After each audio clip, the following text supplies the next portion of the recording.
issue of what does it mean if your adult child is a narcissist, okay?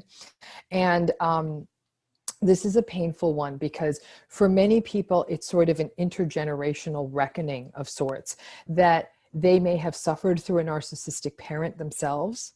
Then they may have made a bad choice and chosen a narcissistic partner. And obviously then that narcissistic partner and then the toxicity of such a marriage then laid bare a narcissistic child, narcissistic adult child. And that sort of triple generational story is what can make this very painful. Not to mention that for parents, there's also a looking inward and saying, where did maybe I not get something right? And it is my hope that upon watching this, there can be some sense of self-compassion, especially for those of you who were married to narcissists and who had the experience of having to endure that toxic abuse, not understanding what it was, inadvertently potentially being an enabler, your child experiencing that, and that culminating in your adult child's narcissism, and them then turning around and blaming you. This is a very, very painful journey. It probably brings back a lot of painful memories for you. So while I'm saying that the quality of this is not good, it's my hope that the sound is, so you can hear this, because I think this is a very important topic that will, lay open many other topics. Before I begin, and many of you may not feel comfortable putting this in a comment section if your name is affiliated with this, but if any of you have had this experience of an adult child with an adult child who is a narcissist, please drop those comments, especially maybe if your username is something anonymous, because I think that many people out there are suffering with this, and it's one that doesn't get talked about a lot. So I'm hoping to sort of talk about that, open up this conversation. You can also always send us a message if you have more thoughts on other directions we can take. So, and as always, if you're new to this channel, welcome. Please join us, subscribe. Like I said, you can see I'm calling out to the community that watches this for comments. I can't begin to tell you how many interesting emails, stories, everything we hear, which often can drive our meetings on developing new content. So thank you. Come join this community, hit that subscribe button. We put out content regularly. Like I said, come, hellfire or not, we're going to keep shooting. And so, always hit that bell. You'll get notifications about new content. So let's ask this question. What if your adult child is a narcissist? Now, this is a particularly painful issue, as I said. Now, unlike other relationships, even the really difficult ones, like having your own narcissistic parents and a narcissistic spouse, personally, I think this may be the most difficult one of all. Because at some level, so many parents of adult children who are narcissists, at some level, feel responsible for it. And here's where it gets interesting. I have worked with hundreds of people. At this point, I have heard thousands of stories from people all over the world who are either narcissistic themselves or who are enduring narcissistic abuse. Every one of these narcissists I'm hearing about, whether perpetrator or somebody who's experiencing the abuse, every one of those narcissists are someone's adult child, okay? Now, in many cases, it's clear as day to you why your adult child is a narcissist. Perhaps a parent or parents dropped the ball. Perhaps the parent or parents themselves were narcissistic or distracted. And I got to be telling you, those parents are probably not watching this video, but maybe you are. Maybe you are. But I got to say, in a not insubstantial number of cases, there are parents out there who had multiple children and only one child turned out to be the narcissist or the bully. So the cases in which this happens most often, there was often one parent, and that was usually the caregiving parent, okay? Usually a mother, but not always, who was relatively on point and loving and consistent-ish. However, at the same time, there was a second parent who was egocentric, self-involved, put his or her agenda ahead of everyone else, was controlling, was invalidating, was gaslighting, wasn't available. And while that one loving parent may have done the very best they could, the presence of a toxic co-parent or marital partner, but this would apply divorce or no divorce, is more than enough to foster the development of at least one of the children in a family system into narcissism. Now, in addition, a parent who is enduring narcissistic abuse from a spouse or a narcissistic co-parent after a divorce often may not be as emotionally and psychologically available as they want to be because they themselves, as victims of narcissistic abuse, are very confused and often didn't know what they were dealing with in the marriage. So even with the best of intentions as a parent, it still may not have been enough for certain children in the family, especially depending on the socio-developmental stage when most of the chaos was happening. And in addition, we've got to remember that temperament does play a role. Now, we're going to need longitudinal developmental studies to really unpack this, but there does appear to be a temperament that is associated with the development of narcissism in adulthood. And this temperamental difference may also explain why one child from a family may grow up to be narcissistic while others in the family do not. Now, this is speculation, but the temperamental styles might be the kinds of styles we see in children who are more anxiously attached, who are more needy, who are more clingy. These kids may also be the ones who are more disruptive, more attention seeking, and just honestly more of a handful as little kids. And children with these temperaments may, throughout their little lives, their tiny little child lives, have more difficult interactions with the world, which over time may develop into a more difficult personality style that sticks. And it's always them versus the world, that antagonism. But ultimately, it is on a parent to do the deep dive, to look back and figure out if something actually was different in the childhood of your narcissistic adult child compared to their siblings. It may or may not have been. This can all come down to a child's age, when certain significant family events like separations, stresses, deaths, illnesses, financial fallout, remarriage in a family take place. All of those things can affect different children differently. And this painful deep dive may also involve you reflecting on your parenting at that time. Listen, we all can't be available the way we want to be. I'm a parent, I get that. A painful telling of the story really can happen if there's a divorce, and especially if one party in the divorce is narcissistic. The chaos, the tension, the poor boundaries, the triangulation, one parent maybe quickly remarrying or bringing someone new or lots of someone news into the child's life, and even the narcissistic parent speaking poorly about the other parent can all culminate in a child who is ultimately deeply hurt and estranged from one or both parents.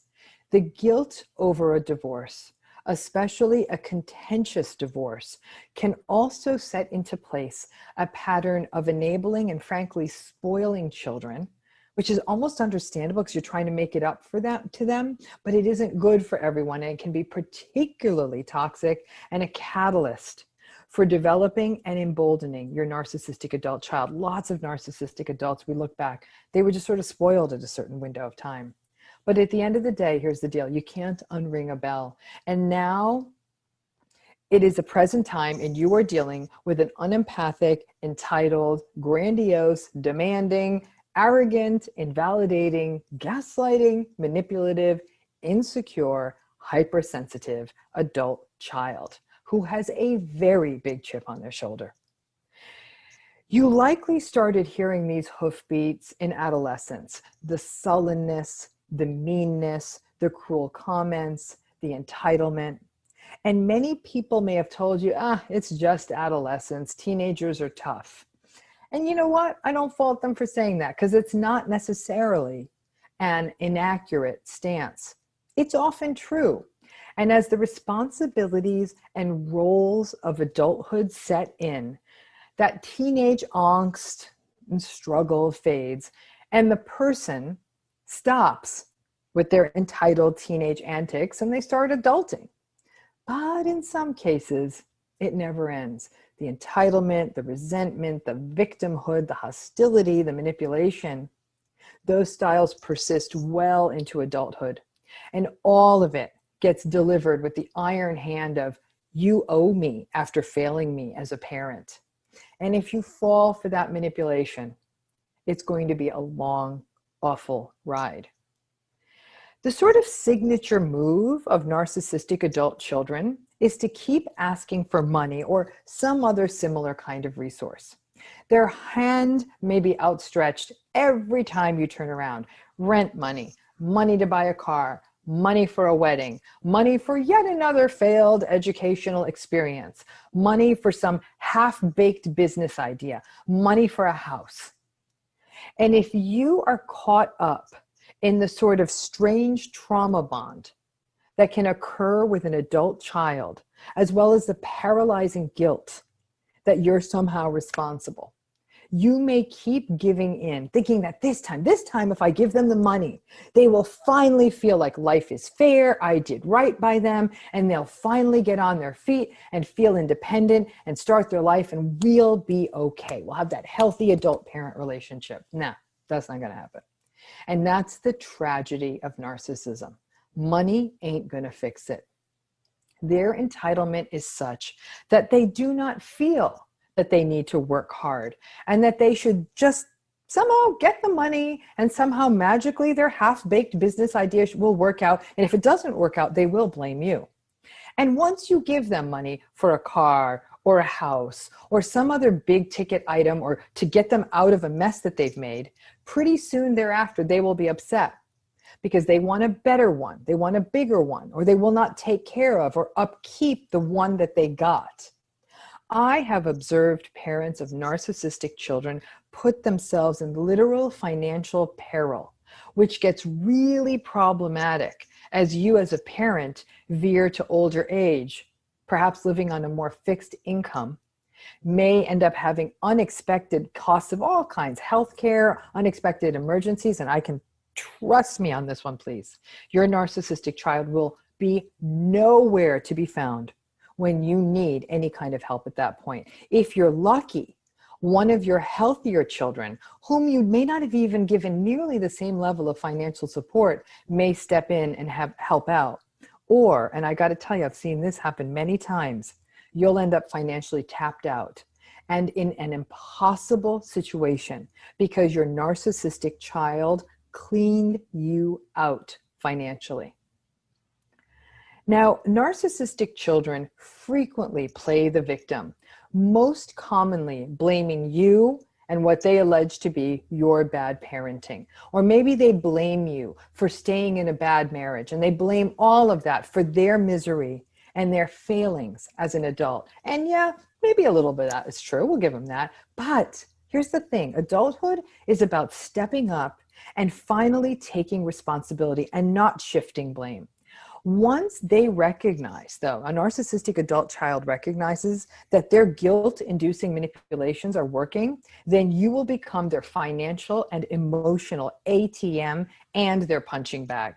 And this victimhood may also result in their failure to launch, in part because they're so entitled that they feel magically everything should just go their way and they're owed their big break as adults, and you may be stuck, if you decide to enable them as such, having them living in your home or garage or basement or guest house if you're so blessed, and listening to their verbal abuse with them blaming you for why they're still sleeping in their childhood bedroom or in your home.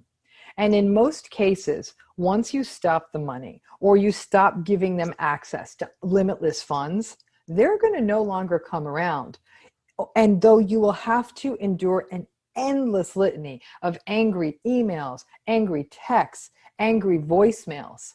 And trust me, if you let them down by not giving them money, they may also try to launch a smear campaign amongst family members and other people who know you and make up falsehoods about what you did or said to rally support behind them. You'd be surprised, your friends will call you and say, hey, what's going on? And that adds to your devastation and isolation. And trust me, if you let them stay with you, they will never help with chores or cleaning or any of that.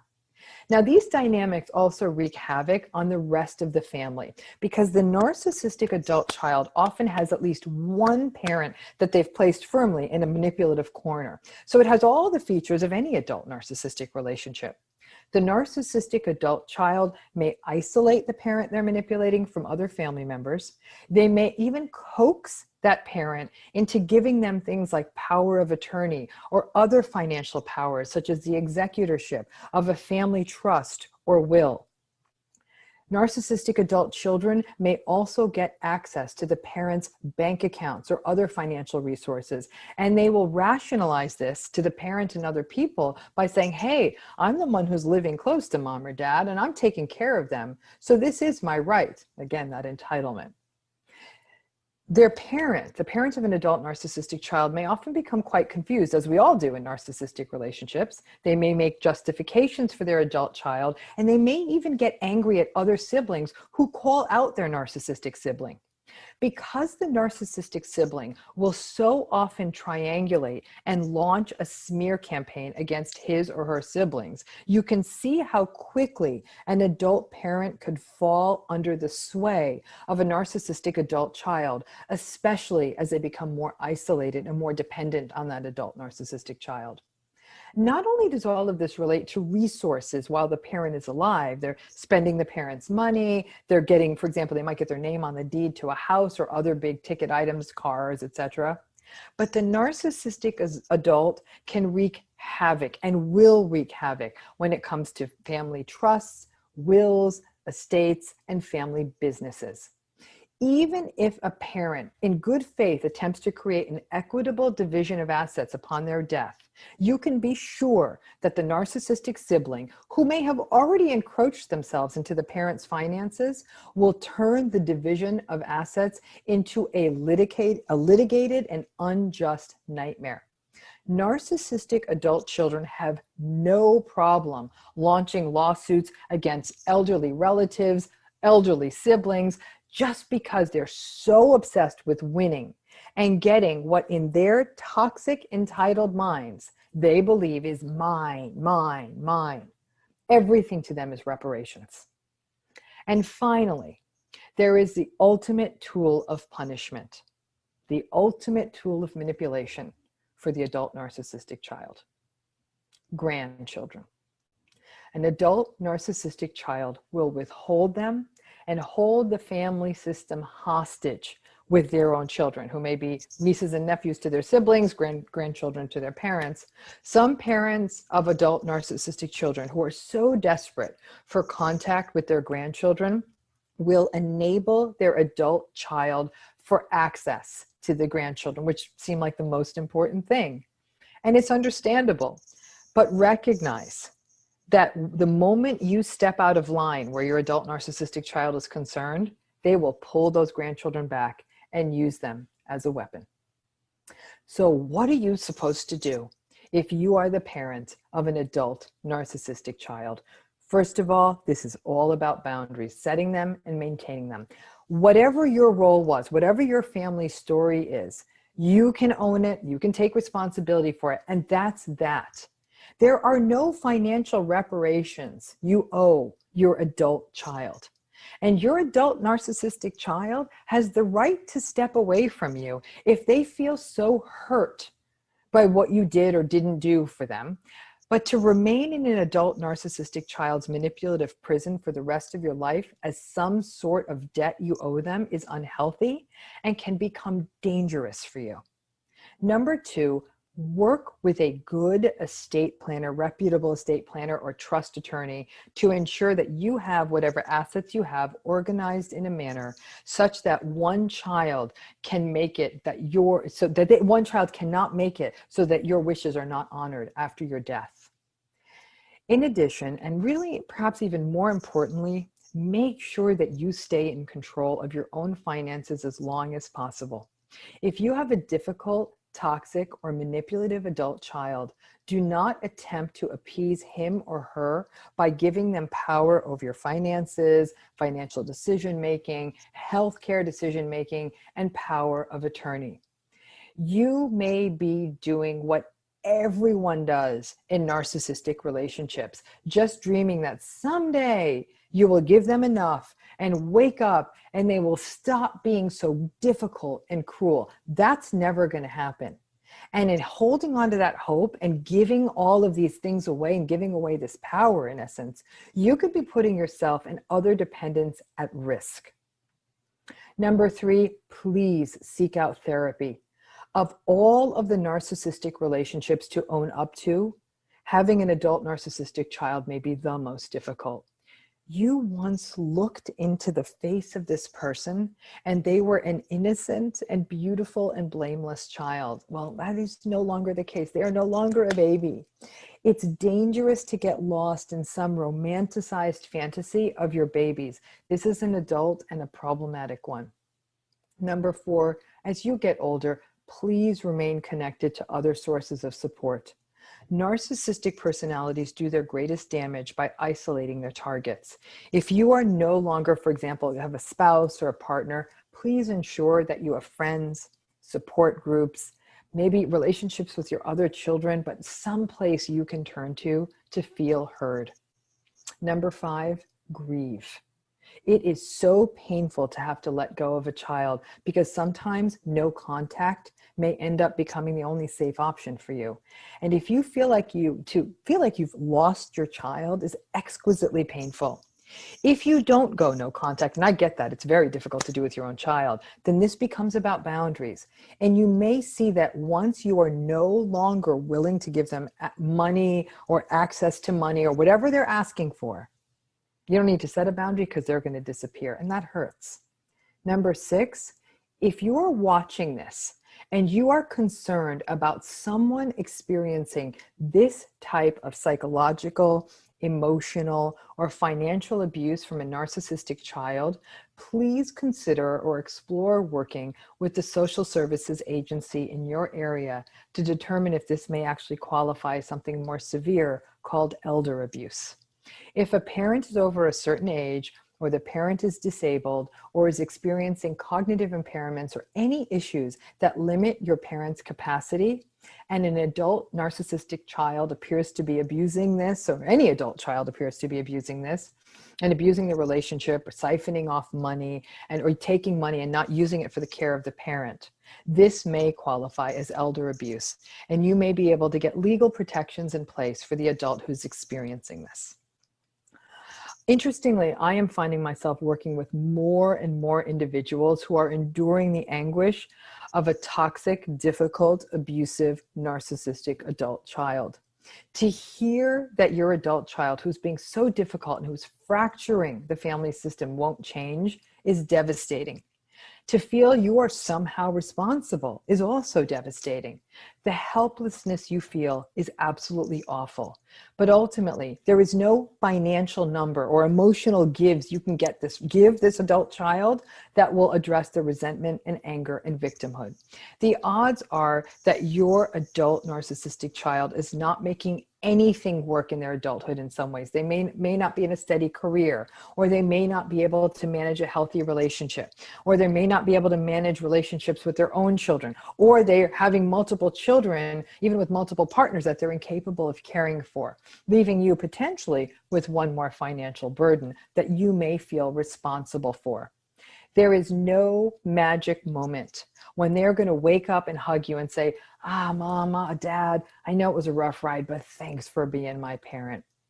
Please save yourself and do the difficult grief work while your child is living that is required to let go of any kind of relationship with your child and take that energy into healthier relationships in your life. And finally, take a step back. Got to remember, this term narcissist is loaded. Don't just use it lightly. On this video, more than any other, obviously, there's got to be a lot of self-reflection on what was this person's childhood like. Now, if your adult child is choosing to set boundaries with you and may have communicated appropriately with you about patterns in the family system that have been unhealthy for them, and they're choosing to step back, you don't just get to call them a narcissist then. If they're showing empathy and have a functional life, you may not agree with their decision. What I'm really talking about is that these are the adult children who are constantly manipulating, gaslighting, engaging in the narcissistic patterns. In fact, your adult narcissistic child often won't set boundaries. To me, this is, again, that worst manifestation of intergenerational cycles. You may have been more likely, for, like I said at the beginning of the video, to choose a narcissistic partner because you yourself had narcissistic parents, you didn't get it, the whole trauma bonding cycle, then your child was impacted by these toxic dynamics, and here you are. I can only wish you strength in this process. And again, please do seek out therapy because this is painful. This is a process of grief, of letting go, and recognizing that some days are going to be much, much worse than others. And you will do it because, once again, remember, one of the key issues in dealing with narcissism in your life is radical acceptance. And in this case, the radical acceptance is an absolute. You do it because you have to. Nobody wants to think that this is going to be the story of them and their child. They really don't. People imagine friendships with their adult children and beautiful time spent with their adult child, perhaps their adult child's, their own grandchildren, the adult child's children. This is how we imagine it. It doesn't always go that way. But the idea that you could keep enabling these patterns by enduring their ongoing abuse, which is often financial abuse, it is not going to change. If you do choose to stay in one of these cycles and patterns and not set boundaries, please be aware that the odds that this will shift are very, very low, and thus my tips for at least some minimal things you can do to protect yourself. But again, this is really on you to make those choices, in many ways sacrifice and give up on something that was and often is one of the most relationships in our lives, our children. Thanks again for tuning in. If you have any thoughts on this, please drop your comments. I know this is a painful one. It's actually a painful one to even research and think about and script, so I can imagine how painful it is to take it in. If you want more content on this issue, please do let me know. And again, wishing you strength in all of your journeys. Bye-bye now. In today's video, I'm going to provide you with 7 guidelines to healing and a 10-step process to break your trauma bond with a narcissist or a toxic abuser and give the pain back to them. Now, no need to take notes. This has already been prepared for you for free. It is on my website, kennyweiss.net, under the Resources tab. Scroll down, you're going to see a free download. It says Codependence Recovery, Giving the Pain Back. So again, just sit back, enjoy. It's all been prepared for you. Just go download that. Then you can work through the 7 guidelines and the 10-step process on your own. Okay? So let's get started with the 7 guidelines. And the first guideline is probably the most difficult. The first thing we have to do is we have to acknowledge that we have unhealed childhood trauma.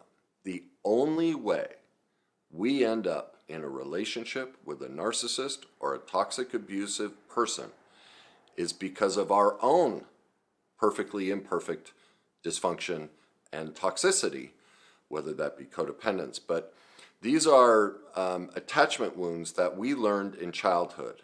Every person we are ever attracted to is a direct reflection of our childhood and the primary relationships we developed with our parents, our siblings, our friends, everybody. You will not pick an abuser unless you experienced abusive or traumatic childhood. Now, here's the problem. Most people say, oh, I didn't experience trauma. Well, there's a grave misunderstanding of what trauma is. They think unless you're just treated horrifically like a dog, it's not trauma. Like, it's fascinating, people on their comments, I didn't go through trauma. And then they go, well, my parents got divorced and then my dad wasn't there. Like, they just are completely detached from reality. They've just listed horrific trauma. If you were divorced, your parents were divorced, you experienced trauma. If you ever got yelled at, every parent yells. That's how trauma works. It's any negative emotional event. No child goes through childhood without a negative emotional event from their parents. Not because their parents are bad people. This isn't to blame parents. This is about truth and responsibility. Parents are perfectly imperfect. They're human. They're limited. They're going to make mistakes. And those mistakes are hurtful, and they leave wounds. In addition, I say it all the time, virtually no parent has ever taken a class on how to be a parent effectively and build true attachment and attunement, not codependence. Therefore, all parenting is codependent. It always has a level of shame when it comes to discipline. All of these are traumatic. So that's the first guideline. is to get into truth and reality and take responsibility that your childhood and your unhealed pain has created the attraction. And that's the part we play in these people getting into our life. That's number one. Number two, don't make your focus on whether they intended to hurt you or not hurt you. I see so often people in toxic relationships, they swim in trying to figure out what's inside the abuser's head. Did they mean this? Did they mean that? What they don't recognize is that's a defense mechanism. That allows them to put off dealing with the pain from their childhood, to put off dealing with the pain in the moment, to put off looking at their part in the relationship. And it diverts us and keeps us ruminating on the problem instead of living in the solution. So stop yourself from trying to figure them out. Instead, start focusing on yourself. Number three, hold them accountable but without blame. This is very common when someone's been with a narcissist or abuser. They inadvertently elevate themselves and say that they're better than them, in part because they deny their childhood trauma and the part they played that, wait a minute, I picked this person. So right there, I have a responsibility. The fact that I accepted pursuing a relationship with this person, I immediately bear responsibility for part of this happening. I have to accept that. And so we are not letting that, see, people don't want to admit that because they feel like that lets the narcissist or the abuser off the hook. It's not.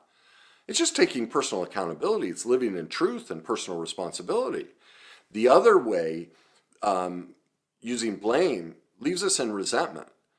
And that keeps us out of touch with reality and forgets that every person on this planet is human and limited, makes mistakes, and even deeper, when a person can't simply hold them accountable without blame, it keeps them stuck in the resentment, which they don't realize. Like when they're really, the people that really get angry at me say, you're victim blaming and you really are giving the narcissist or the abuser a pass, like they're stuck in blame. What they don't recognize is all of that resentment and blame is a lack of self-forgiveness. Now that may not make sense to you. If you're early in the journey, you're like, what? This isn't even about me. What do I need to forgive myself for? Well, that's, again, how out of touch with reality a person is in the healing journey. They can't see their part in it yet. I don't mean to say that to demean you or hurt you, because I know you're hurt enough. But trust me, if you go on the healing journey, you'll see, oh my God, he was right. My resentment is actually a self-resentment, a self-rejection, and it's a lack of forgiveness for myself. All right? Number four, avoid comparing your abuse to other people's abuse. This goes back to the childhood trauma stuff. This is what gets people in trouble. Everyone classifies trauma and goes, well, I didn't go through that. So, and only that is trauma. Again, abuse and trauma is any negative event.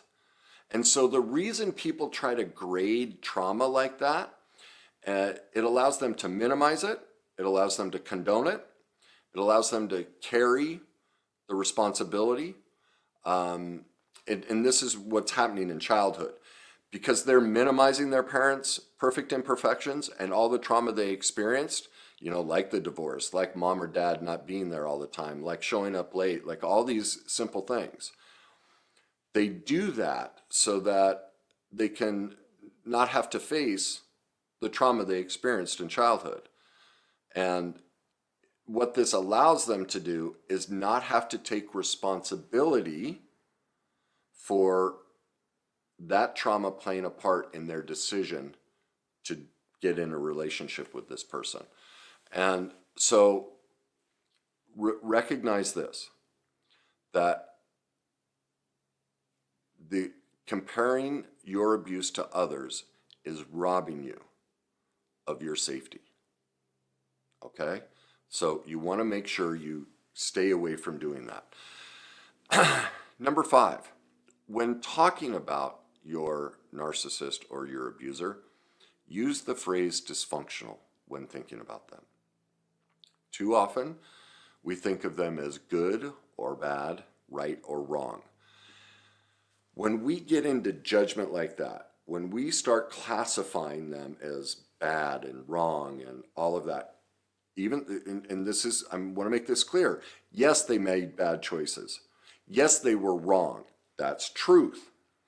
But if we throw the baby out with the bathwater and say everything about them is that way, people don't recognize, and there are people where it's just pure evil. I get that.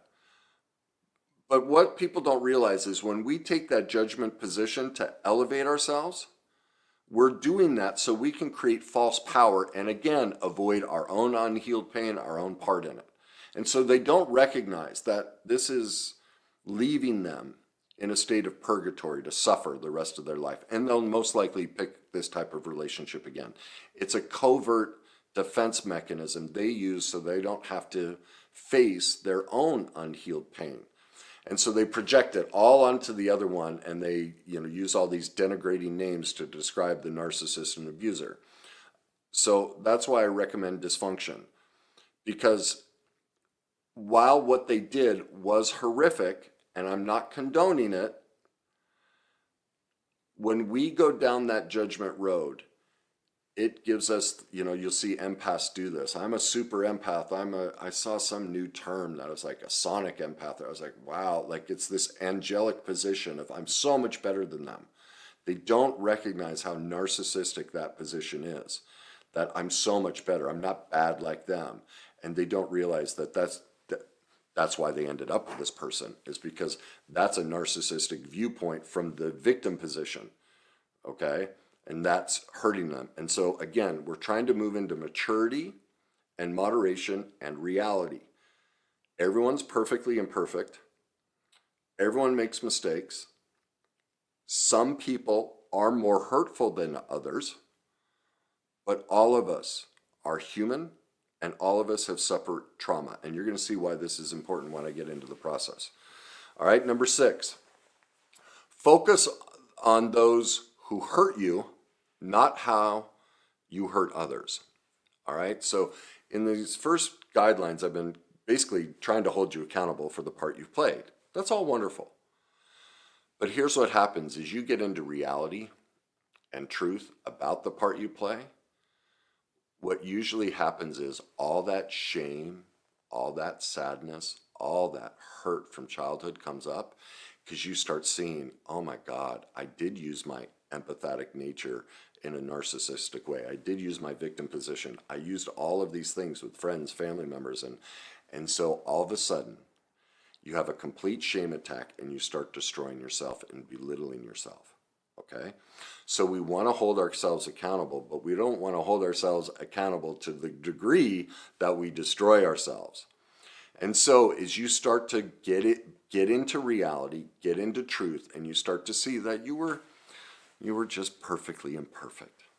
You did your best. You tried to love somebody. You weren't aware of manipulative techniques or covert dynamics.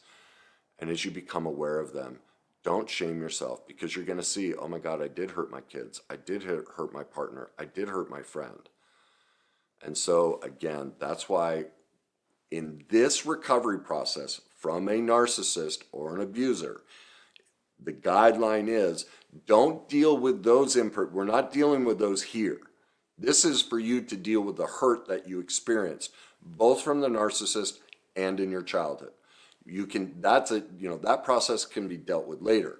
Right now, when those feelings come up, when you see truth and go, oh my God, I've been hurtful too, stop that. It's like, no, we'll deal with that later. Right now, we're just dealing with how I ended up being abused and mistreated by a narcissist or a toxic abuser, and the less than perfect parenting I experienced as a child. All right. Finally, number 7, you must learn about the worst day cycle. As I said, all of this is because of childhood. These are learned patterns. These are relationship dynamics that you were placed in as a child. Now you have 2 options to learn about the worst day cycle. You can head to my YouTube channel, my worst day cycle playlist. I've done a 5-part series on it. It's a short synopsis of each video is almost an hour long. So it's very in-depth and deep, and gives you a deep explanation.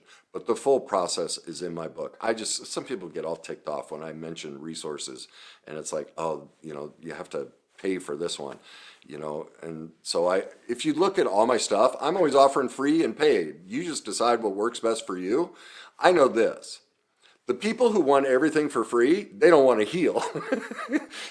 Because do you see what they're saying? I'm not worth the investment. I'm not worth the investment in the whole process. Just give it to me free. So that was me too. I know, please don't hear me as judging this person. That's part of the journey. They have to be there. That's the start, because they're not really ready to commit to healing.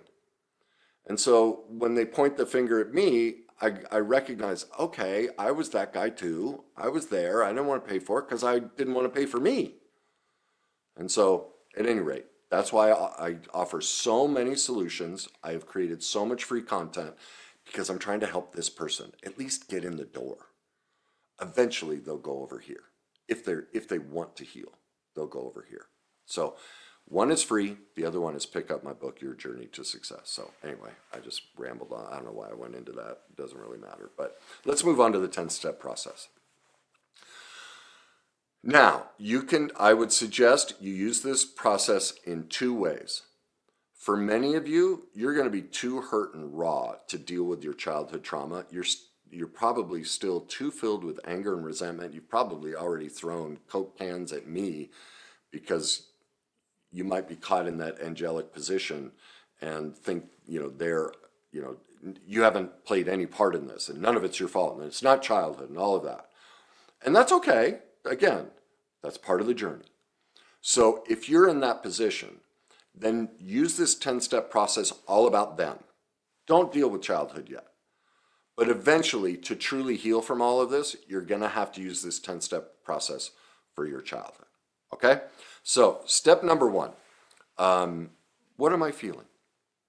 Now, again, head over to my resources page and there's a free download for my feelings wheel. Go ahead and grab that and track your feelings 3 to 5 times a day and check in. Start learning, because this is an emotional recovery process, not a thinking process. And so start recognizing what you're feeling. Next question you ask yourself is, where in my body do I feel it? Knees, shoulders, stomach. Usually for most people, it's in this kind of torso to head area. All right. Now, each feeling may have a different location. That's pretty normal. All right. Now, if you don't have any feelings, that's scary. Set an appointment with a professional like myself or somebody else immediately. That's a severe detachment. That tells me there is massive trauma in your life if you can't feel. All right. The next, step 3 in the 10-step process is, what is my first memory of having this feeling? Now, I want to make it clear, most people have no memories of their childhood, or very few, because that's almost always a sign of childhood trauma. All right, it's very common. Because we've all been through trauma in childhood. You just can't escape it. So that's why so many of us don't remember much of childhood. You don't have to remember the specific event. That's what's so great about this process. What you will remember is a certain age range. It'll be instinctual in your gut. You'll be, it's like 5 to 7. That's all you need. In your recovery journey, if you're meant to remember something, a memory will pop up. You don't need to force it. It'll happen on its own. Okay? So you ask yourself, what's my first memory? Don't, I was going to say shrink it. What most people early in the process will do, they'll go, well, that wasn't a big deal. Don't minimize it. Whatever the first thought is that pops up, write it down. For most people, it's something in the last 1 to 5 years. Then ask yourself, okay, what's my next feeling before that? And before that, and eventually you're going to arrive at childhood. This is the worst day cycle. This is the trauma that you learned. So when you're experiencing your narcissist and your abuser, and they say or do something, and you use this process, what am I feeling? Where in my body do I feel it? What's my first memory of it?